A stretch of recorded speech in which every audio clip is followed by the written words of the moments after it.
यहाँहरू सम्पूर्णमा नमस्कार। लोकसेवा तयारी विशेष वस्तुगत प्रश्नोत्तर लिएर म फेरि उपस्थित भइसकेको छु। आउनु सुरु गरौँ प्रश्न नम्बर 8बाट।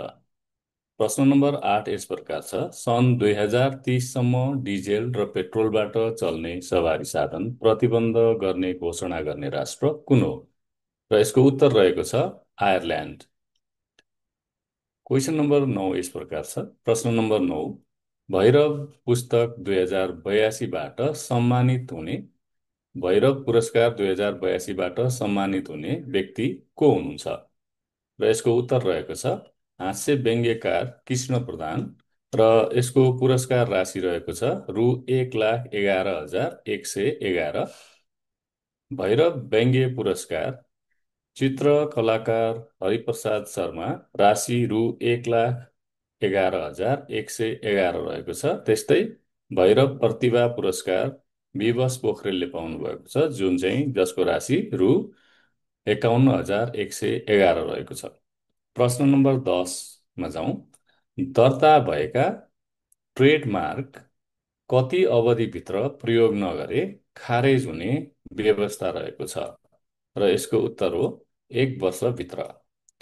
ट्रेडमार्क दर्ता गर्ने तर व्यवसाय सञ्चालन नगरी होल्ड राखिराख्ने प्रवृत्ति बढेसँगै सरकारले यस सम्बन्धी कानुनलाई कडाइका साथ पालना गराउन लागेको बताइएको छ। प्रश्न नम्बर 11 तर्फ जाउँ। प्रश्न नम्बर 11 यस प्रकार छ। राष्ट्रिय शिक्षा दिवस कहिले मनाइन्छ? र यसको उत्तर हो असोज 2 गते। आदर्श वाक्य विक्रम सम्वत 2081देखि 85सम्मको लागि ज्ञान, विज्ञान, सिप, उद्यम र मौलिकता, साझेदारी र प्रणालीगत सक्षमता। प्रश्न नम्बर 12 रहेको छ। अन्तर्राष्ट्रिय साक्षरता दिवस कहिले मनाइन्छ? यसको उत्तर हो सेप्टेम्बर 8। सन् 2025को नारा, यो चाहिँ 59औँ नारा रहेको छ।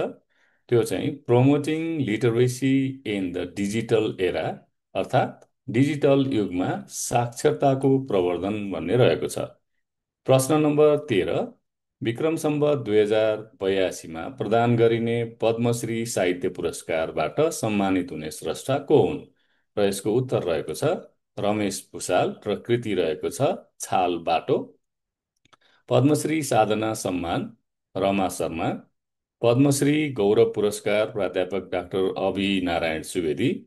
र यी पुरस्कारहरूको राशि जनही 3 लाख